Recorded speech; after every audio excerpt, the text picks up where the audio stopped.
9 months of football games back to back from September, and it all culminates in this moment. Started with 48 teams, now there are just 2 teams.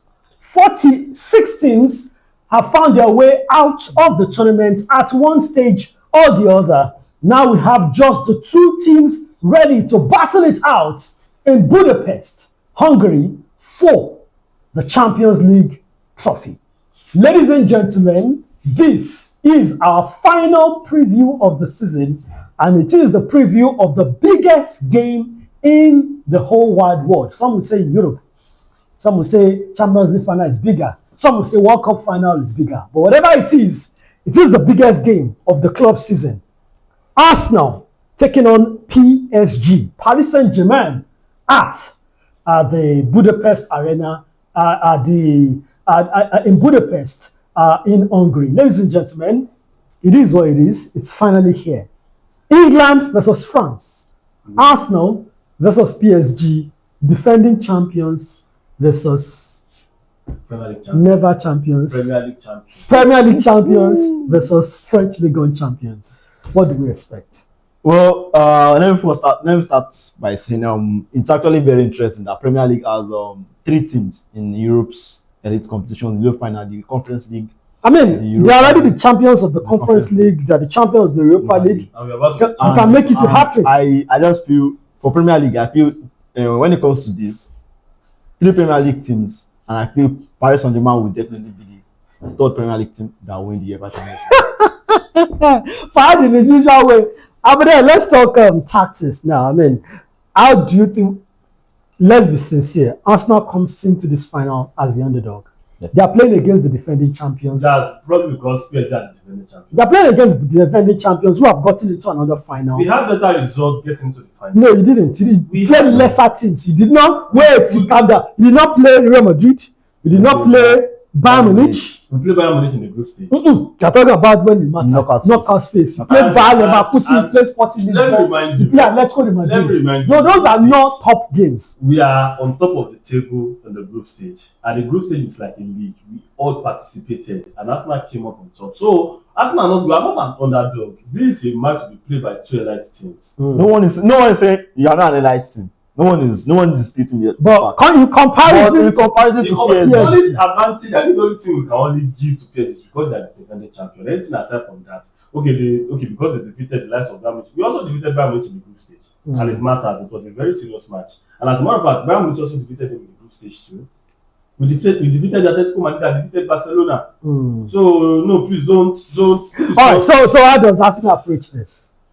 The number we've been approaching games, we are going there to win. Our coach has, told us, this is going to be our 2nd trophy of the season. That one has been settled already. But talking tactically, I think our headache is still on Jordan Timber on his availability. Though we know he's traveling with them, he trained yesterday with them, but we are still not sure. But we all hope, because I can't imagine Musquera against Kvaratskhelia. I think that may be a disaster. But at least with Timber, we are still confident that. I didn't know what is available. Then, Arteta we don't want to risk Timber. But tactical approach for Arteta here. I'm not 4-2-3-1. I think we all know the guy will start. No, Kepa. Start Kepa. We'll just check something. We'll just see what is going to happen first. Then, I also, firstly, I'm going to pick Nkapio over Calafiori because of the profile of the team we are playing against. We know how good they are on the wings. We know how fast and how fluid. Yes, they are, and they do not have a single goal scorer. Anybody can score in that attack. So I think I would prefer Nkapio because of his defensive contribution. 2 top teams, but then of course we have to agree that Arsenal comes into this game as the underdogs. No, Arsenal are not the underdogs in this game. None of these.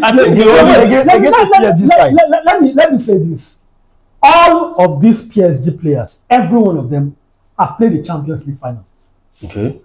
All of Arsenal players, none of them have ever played. But they have been participating in the Champions League. Participating in the Champions League is different from being in the final. Hold on. We played against PSG in the semi-final last season. I think our aggregate score was around 3-2.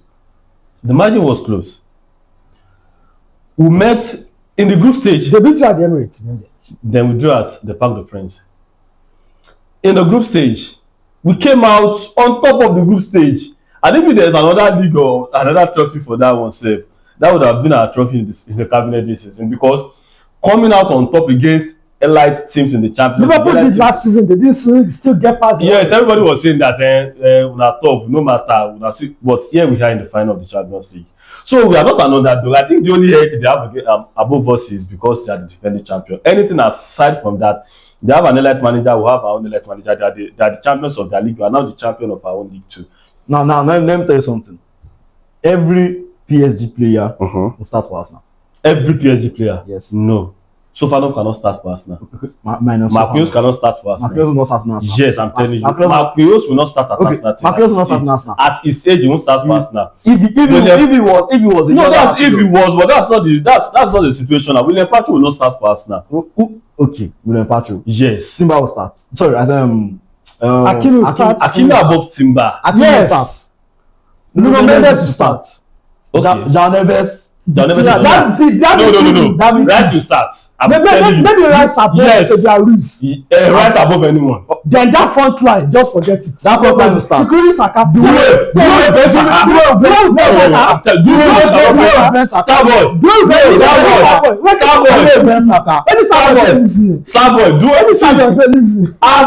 Avatar Saka will start in anything. What about Saka versus Dembele? Is Dembele that plays?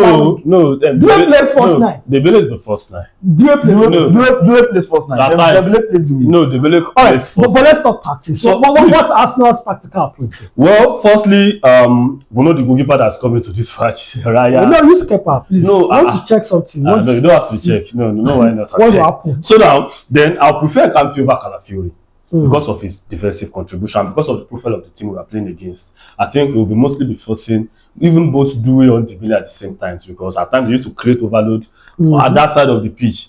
So I think I'll need Kampi above Calafiori, and in our midfield, I think Skelly and Declan Rice. Why not Zubimendi? Thank you. I think I'll prefer those two DMs because of their strength. You think Skelly, who has been on the bench for most of this season, is ready to participate in the biggest game of the season? You know, it is a very good. Yes, had it been PSG midfield. Had it been it was at the beginning of this season, I would have said Zubimendi. You know, but you know, recently, I even watched him against Palace, against a Team B Palace, against Team B Palace. Kelly still has a hard edge above him, even in that match. And I believe it's all about mentality.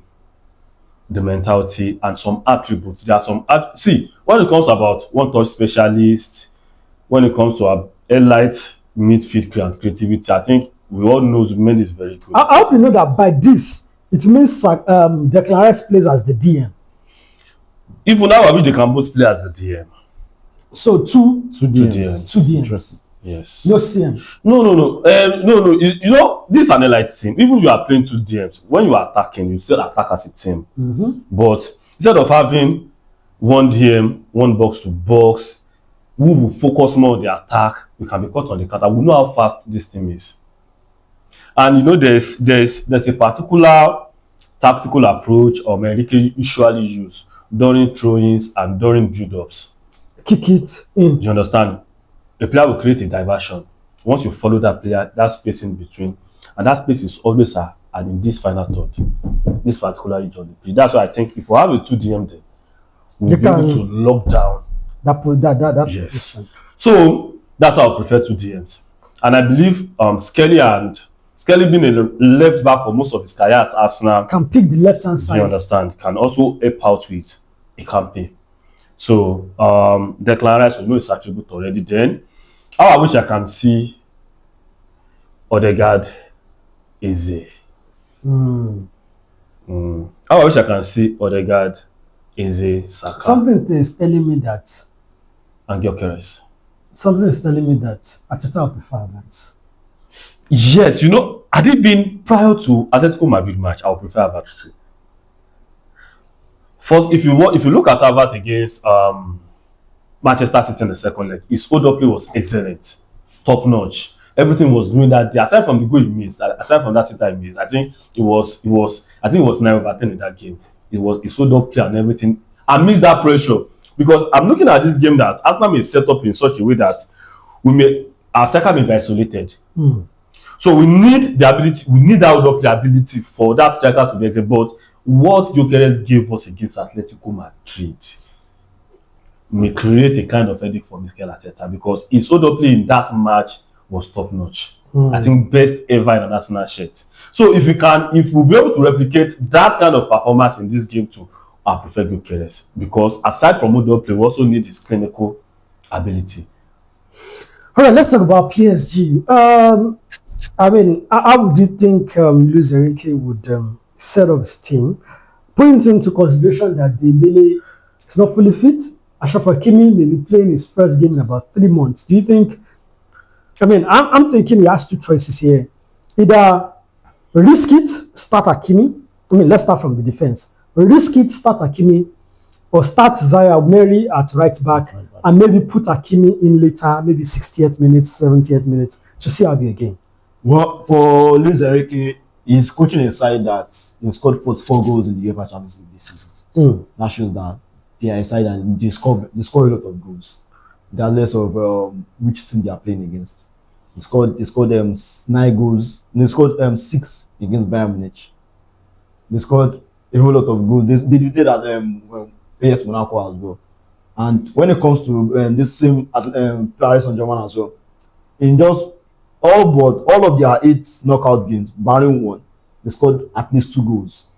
I mean, the PSG scored a lot of goals against Chelsea too.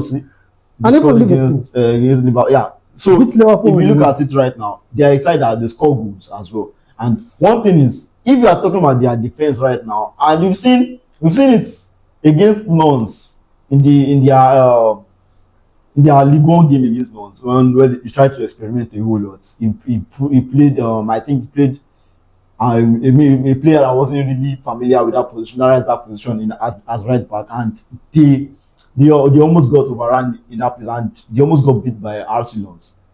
So right now I feel playing in the final, knowing that Hakimi has not played it for a very long time, and now they'll be playing against either an Arsenal side that are kind of good on the wings as well. He might not want to risk Zaire Emery on that flank. So risk Hakimi then. And looking at the World Cup that is coming in as well, we will not want to put too much pressure on Hakimi. That's just one game. Yeah, it's just one game, but one game can define the player. So who starts as right back for? I think you might put Zaire Emery as right back, and then the same thing he did against Bayern Munich, where Marquinhos was helping out. Where Marquinhos in the second leg, Marquinhos was one sent to actually be on the years. So I think he might do the same thing. But the thing is, Arsenal doesn't have a Luis Diaz. Yeah. They don't have a player on that wing that will run at you. What they have is a player that you have to be tracking. You know, if it's Eze will stay on that wing and try to do legovers, get past him. It's more movement. Eze will move from here. If it's Trossard will make runs here. He won't come. Trossard will rather pass to maybe Saka or Eze and then make runs here. So you have to have somebody that will track Trossard into the 18-yard box. So you are not really. So how do you put Marquinhos to mark a player who will not stay on that wing? I mean, Diaz will stay there. Definitely, Diaz will stay. Arsenal, unless maybe they use Martinelli, which is most likely. And we should also not forget that Arsenal and Bayern Munich have different profile of strikers. Harry Kane is not a striker that sits on the opponent's box, that sits with his defense. He's a striker that you see everywhere on the pitch. Let's not forget Arsenal with Gyökeres, but it's very risky for you to put a man with Gyökeres. It's very risky for you to do that. So I'm still thinking his best bet is probably to use Hakimi. Even if he's going to use Zaire Emery has to stay with whoever is smart. I think Zaire Emery is always one staying at the back. If Zaire Emery plays, he's more defensive minded. But even that defense, that is his defensive contribution. We saw it in the first leg against Bayern Munich. So what approach do you think Luis Enrique would have to this game?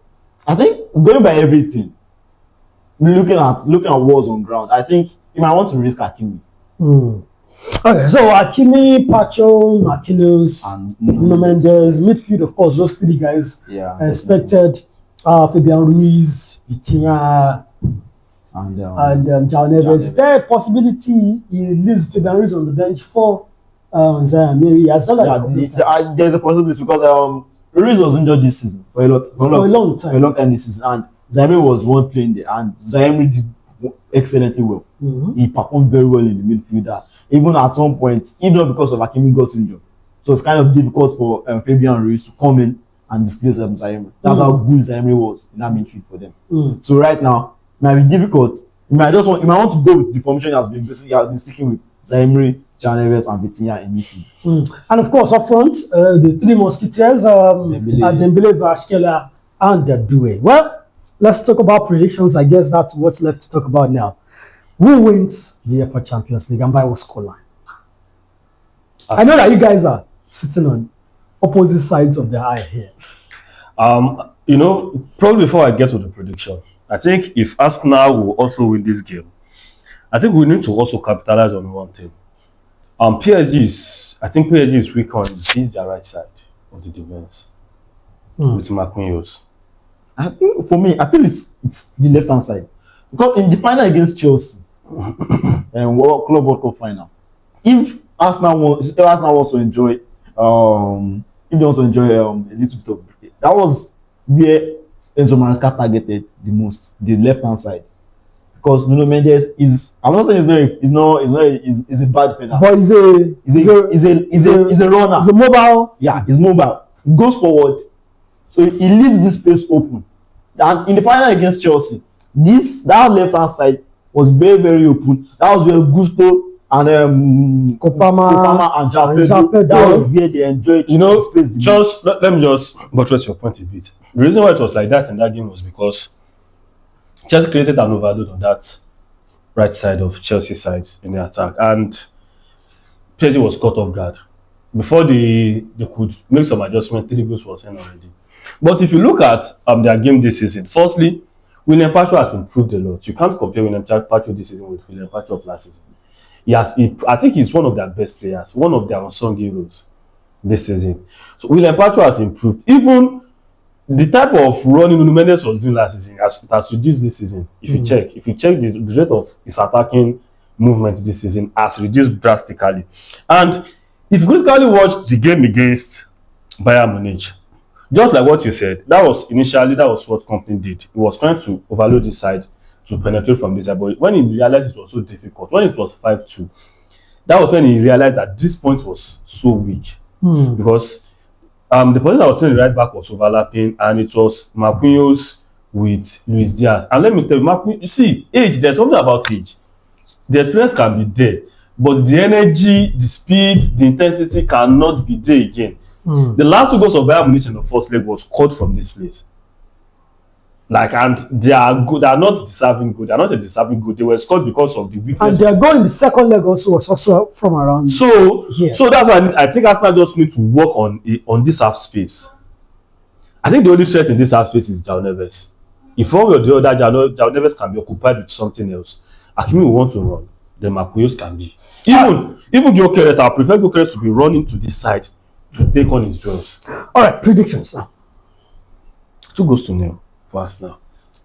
You said no, say PSG will score. But this is what I'm telling people. This is not a first leg or second leg match. It's a do or die for Arsenal. So Arsenal keeps a clean sheet against PSG. There are not so many teams that can boast of a clean sheet against PSG. Yeah, we won't be able to boast it at the end of the day because we know it's too. Well, I think Arsenal has 14 clean sheets in the Champions League, the highest in the Champions League right now, and I think they will be looking to equal the record that they set some time ago. I think last time that they were in the final. Yeah, I think that year we considered just 3 goals. Yeah. Jens Lehmann in the 2006. So for the prediction, I just feel if PSG actually want to actually get something, I feel they will need to be clinical.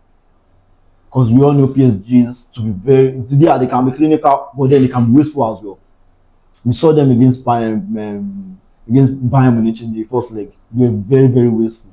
No, I think they were clinical. Yeah, they were clinical. But against Liverpool and Chelsea, they were wasteful. Yeah, against Liverpool and Chelsea, they were wasteful. But we saw them in the first leg too. against Bayern Munich. There were goals that I think was it Dembele that was strong goal, and They had 5 on target in that game and they scored no, 5. the other one, Dembele was Yes, I strong goal remember as well. Dembele, yes. Where he tried to call the ball and then he placed it outside. Yes. So I said if they get chances like that, they don't need to score them, because against this Arsenal defense, you can't really get 5. You can't continue getting chances like that.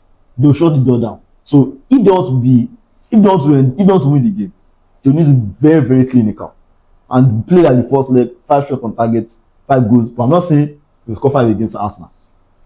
I'm saying Arsenal will score. Yes, Arsenal will score, but PSG 3-1.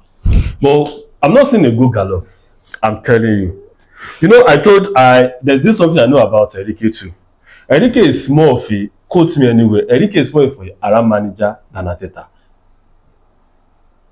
And Enrique he plays to the opponents. He studies his opponent a lot. Yes. And at times he can deploy some Aram tactics just to defeat against Bayern Munich. Yes. Against Bayern Munich, Sofonov had goal kicks that were going to train, I think 40 of them. And all those throwing were on that Olise side. Because they are trying to create a diversion away from this side. No, to this side. No, they wanted to camp Olise where it would be. Yes, I'm telling you. Players this side, they are trying to control the game to this side. All those goal kicks were going there, destroying. Like you can't do a mistake 12 times as a professional. It's not possible. That's tactical. They like throwing a lot. PSG likes throwing. If PSG has a throwing against you, be careful. If they have 5 throwing, they can score 5 goals. All right, well, you've had the analysis of the guys. Tunde says Arsenal win 2-0. Fad says 3-1. The biggest trophy in Europe is at stake. Who takes it? Arsenal, PSG. Paris Saint-Germain. Let's know in the comments. Gunners.